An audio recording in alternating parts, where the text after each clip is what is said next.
বাংলাদেশিদের ভিসা বন্ধের জন্য আরব আমিরাতের টাইপিং সেন্টারগুলাই দায়ী। আসলে কি তাই? মধ্যপ্রাচ্য থেকে শুরু করে পৃথিবীর সকল দেশে দিন দিন বাংলাদেশিদের ভিসার পরিস্থিতি কঠিন থেকে কঠিনতর হচ্ছে, আরো হবে। এই সমস্যা থেকে উঠিদের ভিসা বন্ধের জন্য আরব আমিরাতের টাইপিং সেন্টারগুলাই দায়ী।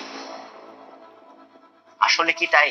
মধ্যপ্রাচ্য থেকে শুরু করে পৃথিবীর সকল দেশে দিন দিন বাংলাদেশিদের ভিসার পরিস্থিতি কঠিন থেকে কঠিনতর হচ্ছে, আরো হবে। এই সমস্যা থেকে উত্তরণের উপায় কি? আশা করছি এই ভিডিওটা মনোযোগ দিয়ে শুনলে শুরু থেকে শেষ পর্যন্ত আমি এমন কিছু বিষয় আলোচনা করব যাতে করে বুঝতে পারবেন যে কোন জায়গায় আমাদের মেইন প্রবলেম আর কোন জায়গায় আমাদেরকে সমস্যার সমাধান।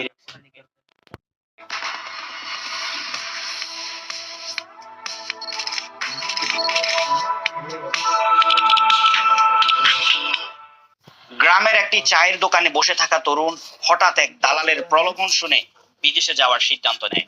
সেই মুহূর্ত থেকে শুরু হয় অনিয়মের চক্র। কোনো সরকারি প্ল্যাটফর্ম নেই, নেই কাউন্সিলিং, নেই রিকোয়ারমেন্ট বোঝানোর ব্যবস্থা। ফলে দালালরাই ঠিক করে কোন দেশে গেলে কত টাকা লাগবে, কিভাবে যাবেন, কোন রাস্তায় যাবেন। আর সেই অজ্ঞতার সুযোগ নিয়েই বানানো হয় স্বপ্ন আর আদায় করা হয় লাখ লাখ টাকা। বাংলাদেশ এখনো পর্যন্ত কোনো শক্ত, আধুনিক এবং স্বচ্ছ প্রবাস নীতি গড়ে তুলতে পারে নাই, যেখানে একজন ভিসা প্রত্যাশী সহজেই জানতে পারবে কোন দেশে কি ধরনের কাজ পাওয়া যায়, কত টাকা খরচ হওয়া উচিত, কোন কোম্পানিতে যাওয়াটা নিরাপদ, কাজ না পেলে কোথায় আইনগত সহায়তা পাওয়া যাবে, কোন চুক্তিতে সই করা বা স্বাক্ষর করা উচিত আর কোন চুক্তিতে স্বাক্ষর করা উচিত না। এই তথ্যগুলো না পাওয়ার কারণেই হাজারো মানুষ প্রতিদিন ভুল পথে হাঁটে, অজান্তেই নিজের ভবিষ্যৎ ঝুঁকিতে ফেলে।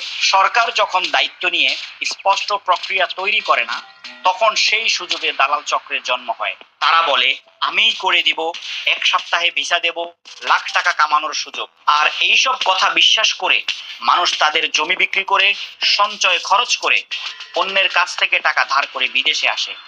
ফলাফল কি?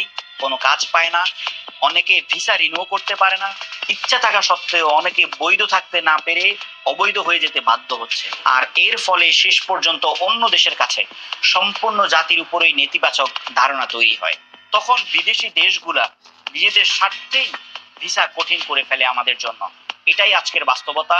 সমস্যার স্থায়ী এবং সবচেয়ে কার্যকর সমাধান একটাই, একটি শক্তিশালী, স্বচ্ছ ও দায়িত্বশীল প্রবাস নীতি বাস্তবায়ন করা, যেখানে থাকবে সরকার অনুমোদিত ভিসা কাউন্সিলিং, নির্দিষ্ট খরচের তালিকা, বিদেশ যাওয়ার জন্য প্রশিক্ষণ, বৈধ গাইডলাইন, দালাল চক্রের বিরুদ্ধে কঠিন ব্যবস্থা, প্রবাসীদের জন্য সাপোর্ট সেন্টার, রিক্রুটিং এজেন্সিগুলোর সম্পূর্ণ স্বচ্ছতা।